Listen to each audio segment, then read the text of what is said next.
Hello, I'm Jared. And I'm Ebony, and this is his And hers. Warhammer 40k. Yay. We're back. We're back. Today we are going to be talking about... I just forgot the name of it, actually. The Gate of Bones. The Gate of Bones by Andy Clark, the second Dawn of Fire novel.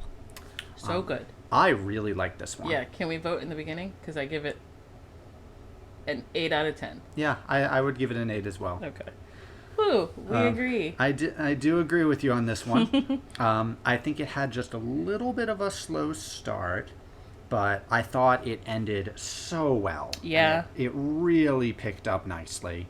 Kind of the inverse of Avenging Sun. Avenging Sun, I thought, had an excellent start and really strong first 3 quarters, and then I didn't care for the ending so much. Yeah, but I would say this beginning, like kind of the warming up part, the first date of this book is not, it's not long, so it's not bad. Like, I was disinterested for, like, I don't know, 2 chapters.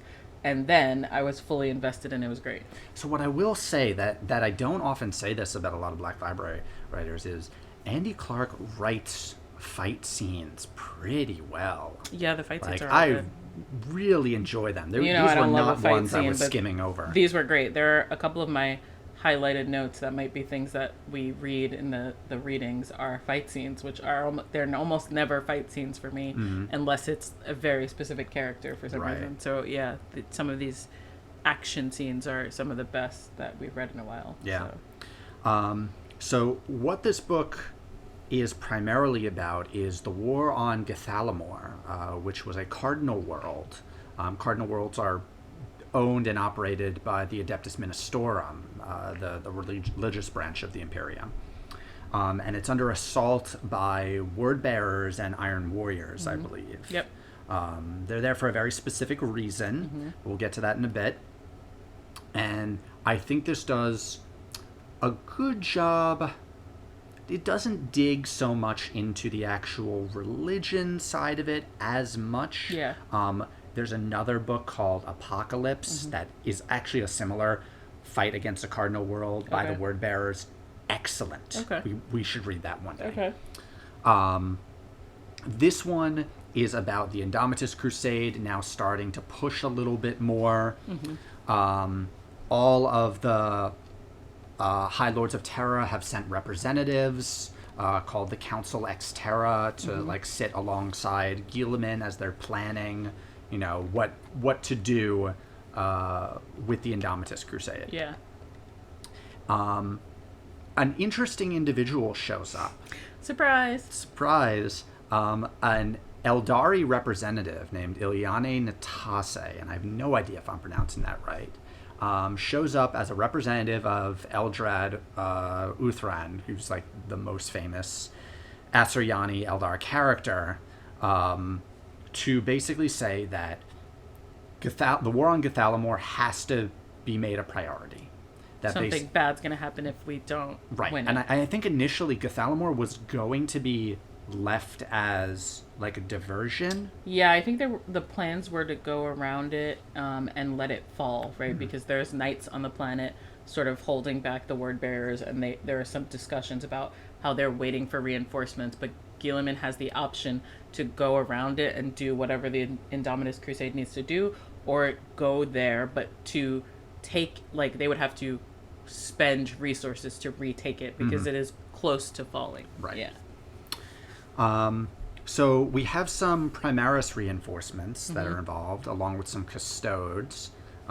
We get Stratarchus, Tribune, Acturius, Maldivar, Colquan, Who's a douche. who is an absolute asshole And of a Custode. hates Guilliman. Hates It's great. Guilliman, and Yeah. is super convinced that just like Horus, Guilliman is going to fall to chaos. Yeah.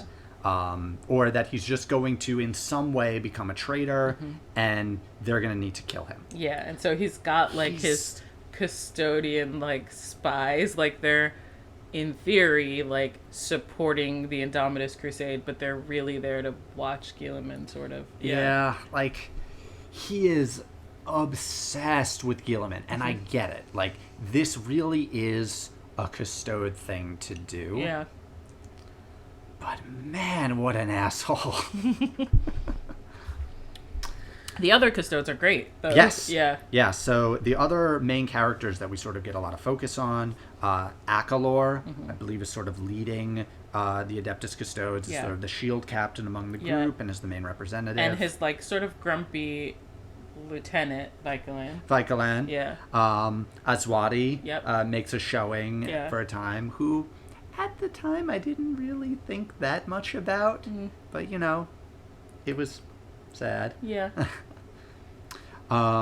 They meet up alongside the Mordians and the Order of the Argent Shroud, who were fighting on Githalamor. And the general of the Mordians...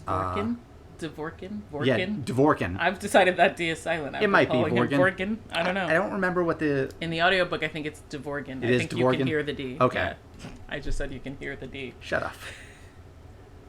Dvorkin is a pretty good character, I think. You know, the Mordians in general are traditionally known as the most stuck-up Imperial Guardsmen. They do a lot of talking about how they are really proud of their, like, light blue, beautiful Mordian armor, which probably gets It's not armor. Or suits. It's not armor. Which probably gets you shot at, but they don't care because it's pretty. But also, they're good at their job, so I guess they get shot at less. Yeah. But I think we meet him coming back from a really terrible battle, and he's got a lot of really injured soldiers, among which is his favorite soldier, whose name is Kesh. Oh, that's very blue. Whose name is Kesh, and she's an expert scout. And so we get some of these really great sort of like competency porn scenes of soldiering from them, but also into that we build in their characters and you start caring about them. You care about Kesh and the other scouts in her squad, and you start to care about Dvorkin, who can't see. As a side note, Dvorkin needs glasses, and he refuses to wear them. Yeah. So, like, his adjutants are always like, "Can you sign this?" And he's always like, "What does it say?" And they're like, "I brought your glasses." And he's like, "Just read it to me," which is kind of like a great, like, crotchety old man thing to do. But he is very good at his job. But, like, just that is a quirk of his personality. Right, and he is not giving up on absolutely anything to the detriment of his health. Yeah. Which... we get the canoness of the Order of the Argent Shroud who's there, Imelda Veritas, and in sort of a not in character for the Order of the Argent Shroud. Yeah, she's like, chill out, dude. Yeah, she's like, you need to rest. The Argent Shroud is known for their super no-nonsense, like, prayer is a little bit secondary to getting shit done. She seems like she gets things done, but like, I think there are other orders of the Adeptus Sororitas that are like, we will sit here and we will pray until success comes. Yeah, no, I think her concern for his welfare is more about the fact that he is sort of technically militarily wise, the leader of this arena, and like if he dies, the Mordians will fall apart, right? Yeah. Like, so I think she cares about his health, in that if he dies, they're screwed. Right. And you know, you can't lead anyone if you're dead. So it's but it is nice to get, and they develop a friendship that is nice to see. Yeah, so on the traitor side... On the traitor side, honestly, the traitor side is really well developed. Yeah, it is. There are fantastic characters on this side. So setting aside the Space Marines for the moment, we get Therador Yang, who's the human cult leader for the Word Bearers. Yeah, and is working directly with a Word Bearer. Wonderfully competent. Yeah. Has this great moment where, like, she was a beautiful woman. Yeah. And got treated as such. Yeah. And I think she, like, just kept piercing her face. Yeah. Like, just to make sure she wasn't beautiful anymore. Yeah, There was something else with her as well. It was very cool. Remember. Yeah, she's very cool. And what they're doing, like what her cult is responsible for, is unearthing something that is in the catacombs of Githalamor. So it is a shrine world, but it's also a giant necropolis. Like, it's an ossuary, so underneath it is full of catacombs fully made out of bones, which it lends itself to some really great, beautiful, spooky writing that is very ebony. So they're down in these catacombs in the dark, like digging through skeletons to try and find something.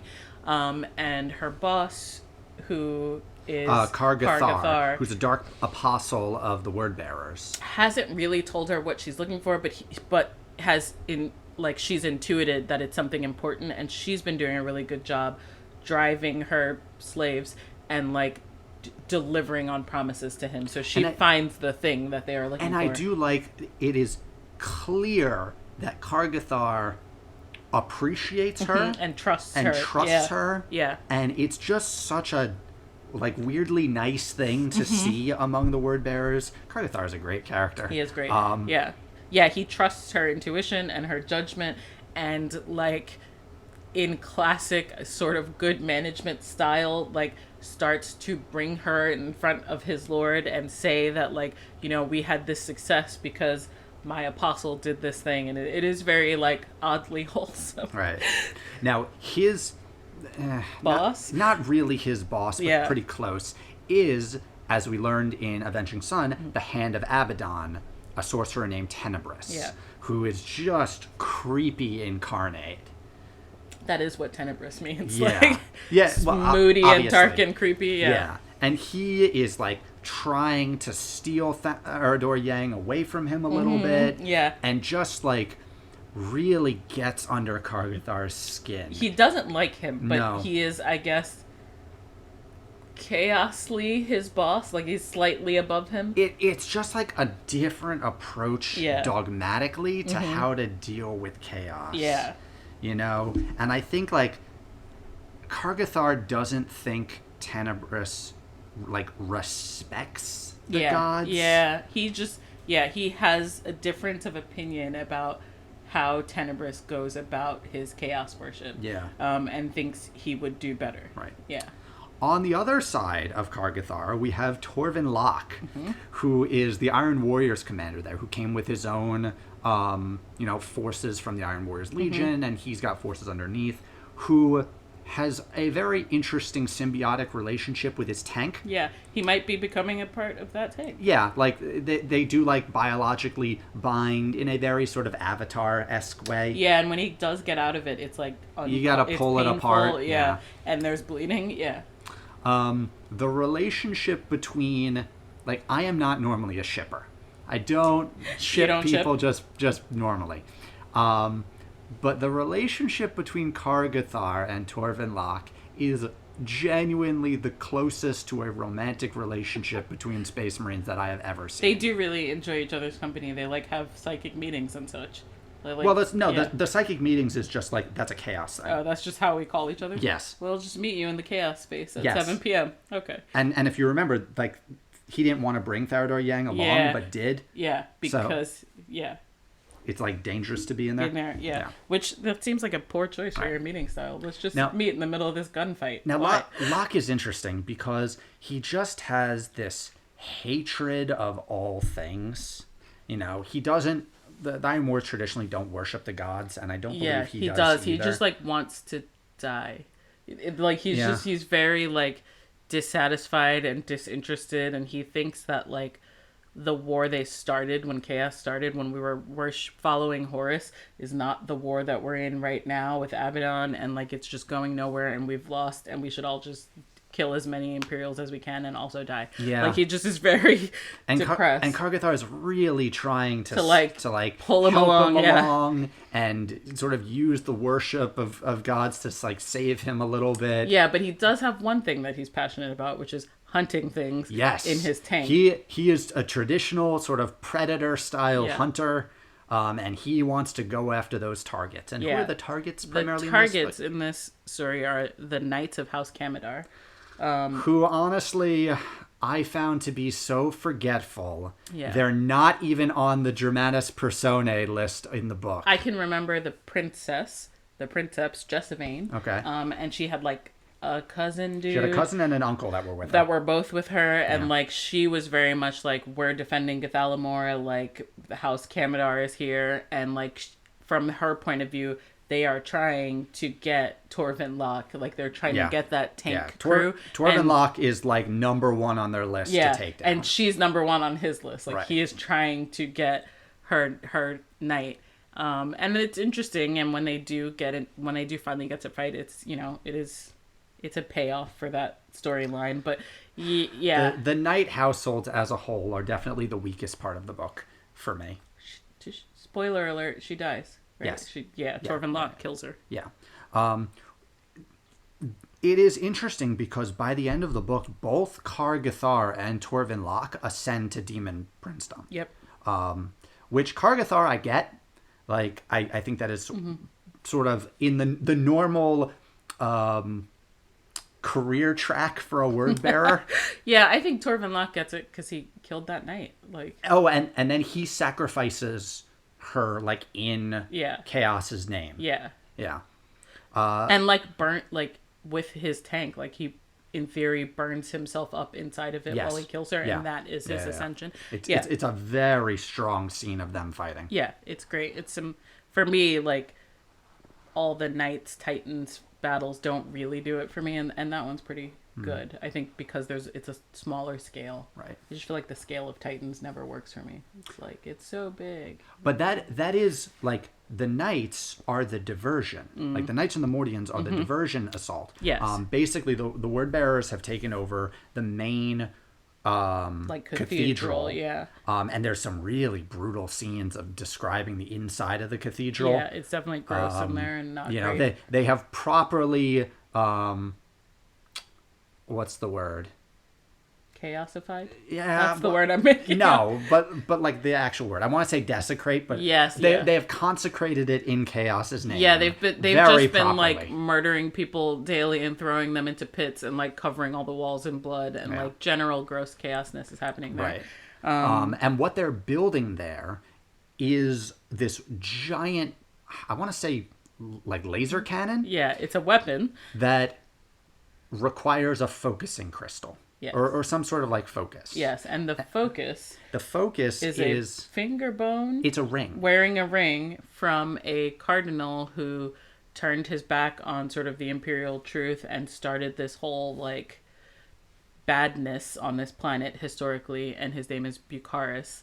And he is supposedly buried in the necropolis underneath this cathedral, which is what Theodore Yang's slaves have been digging for this whole time. Right. So Bucharest was responsible for an event in 40K history known as the Plague of Unbelief, in which sort of a very heretical cardinal sect of the imperial cults took power within this region, and they just sort of invaded the surrounding area and caused a big mess. Yeah. What is interesting, though, is history erases Bucharest. They replace him with a different cardinal.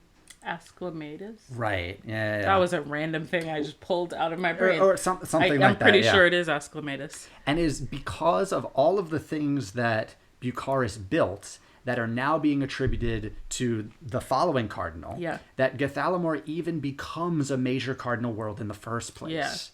Yeah. Which basically it's so bad they're like, we have to make it super hyper religious right now. Well, no. Like, he basically pulled the pre-Protestant Reformation Catholicism, which is, we're going to use all of the money and make everything giant and amazing looking. Yes, it's super beautiful and it's all about the imperial truth. Right. So, Cult, I guess. Imperial truth is long gone. Yeah. We're a cult now. There's no one dealing with the imperial truth except for some space marines. Okay. And the custodes. The custodes don't love it. Well, the custodes, that we'll get to that in a second. We will, because we're going to cover custodes. Right. So you have this cathedral that is being assaulted both as a diversion from the front by the Mordians and the Imperial Knights, and then you have a strike force that's going underneath, going through the tunnels, basically in reverse of how they were sort of sent in. And it's important that the front events are happening so that no one notices the giant custodians breaking in the basement. And so that team of custodians, along with some of the Sisters of the Argent Shroud, including Imelda Veritas, is sort of being led. And Kesh. I was going to say, is being led by the lead scout, Kesh, and a couple of her best scouts. And so there's these humans, these Sisters of Battle, and these custodians sort of digging their way up through this tunnel while the Mordians are basically kind of getting slaughtered, right? Like chances are they're not gonna do well. If I recall, there was a scene where like they line up. This is after the Mordians sort of Mm-hmm. regain their morale and are ready to fight back. And it's just the number of cultists that becomes a problem. Yeah. Like we were listening to it, and they were like in lines and switching off, and very sort of Civil War style. And the cultists were just raging. Yeah, and I think some of the Primaris Marines who are on the ground are like doing the math and not seeing them. They're like, Right. at this rate of fire, we'll all be out of weapons in 7 minutes, No. and we'll still be overwhelmed. And they do get to the point where like it's hands, right? Like everyone is out of weapons. And I think there's a scene right before this big battle push starts where Dvorgin is talking to the custodians, and he basically says that like they can't tell them what the mission is because it's a secret, and he's basically like, well, it better be worth our lives. And like Astalor and Vikaland get very like, and all the Mordians like get quiet around the room because it kind of sounds like he's refusing to commit the Mordians to this fight, and he's like, I'm absolutely not refusing, like that is my job, but I want to know that it's worth our lives, right? Yeah. And so it is a big deal, and it's sort of a big like very sort of Saving Private Ryan situation happening on the front while they do this mission in the back. Right.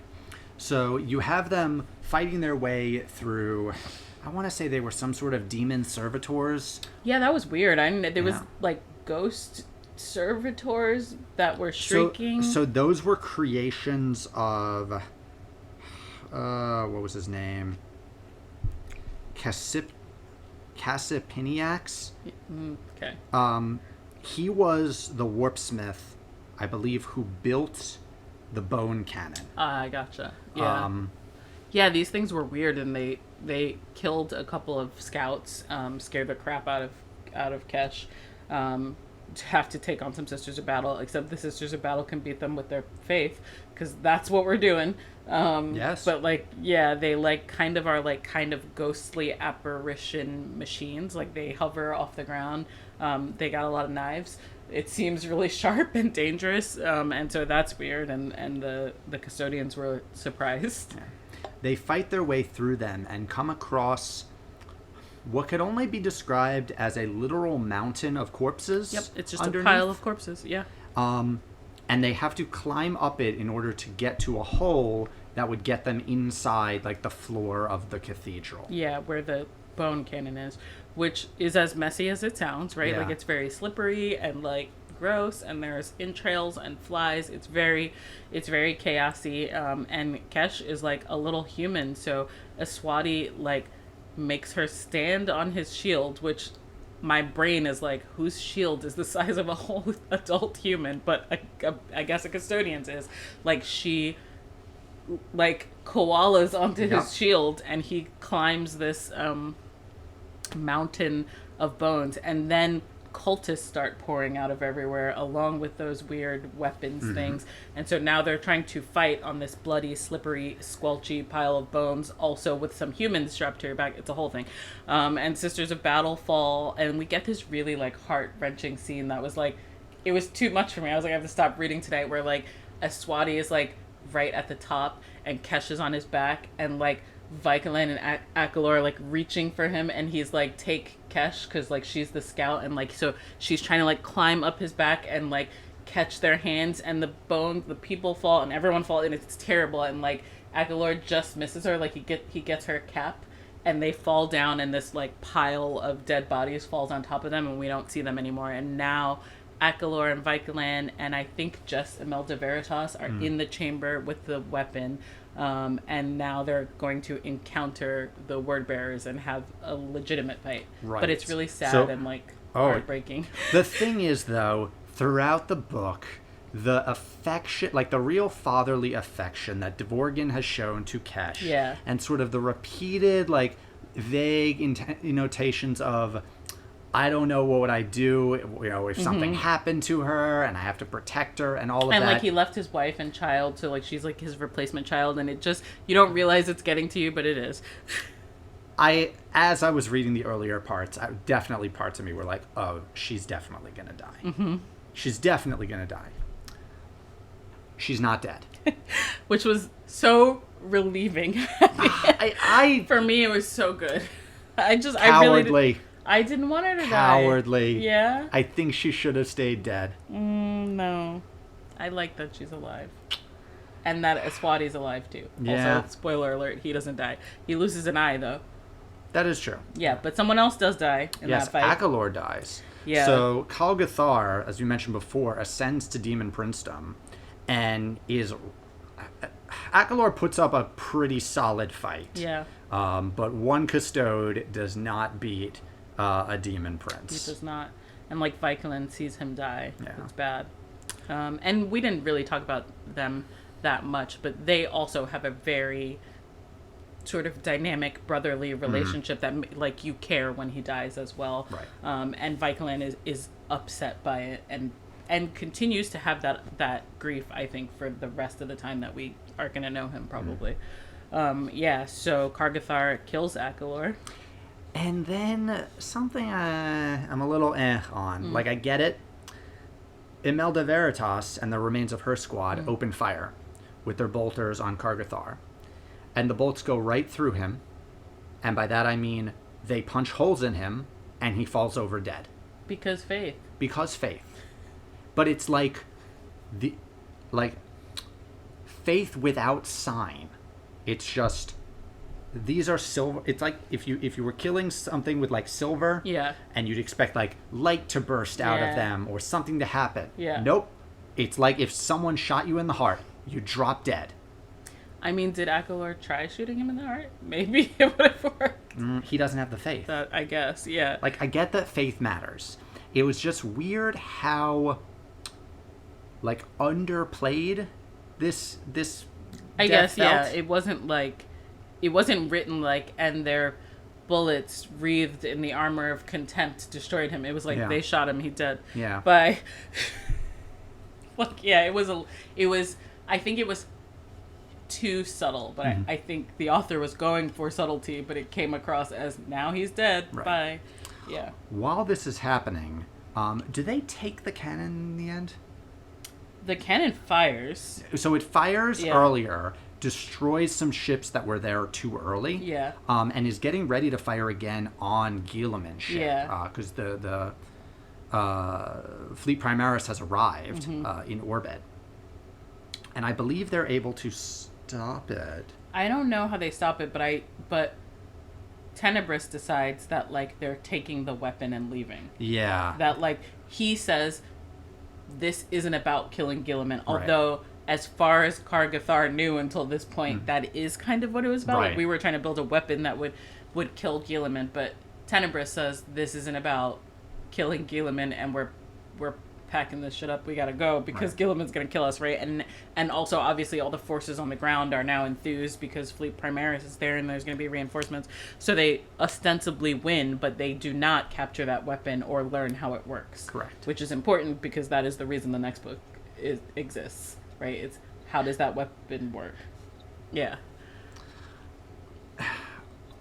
What we see, and what I think the point of all this, that I think will become a bigger plot point in later books, is that the weapon is powered by the suffering of those who were faithful to the imperial cults and got nothing for it. Yeah. Of the millions and millions of people who died, like, in faith, Going on pilgrimage to Githalamor, going on pilgrimage, building these cathedrals, flaying themselves in prayer and got nothing, and that their spirits were tied to Githalamor. The ring of Gaius, known as Bucharest,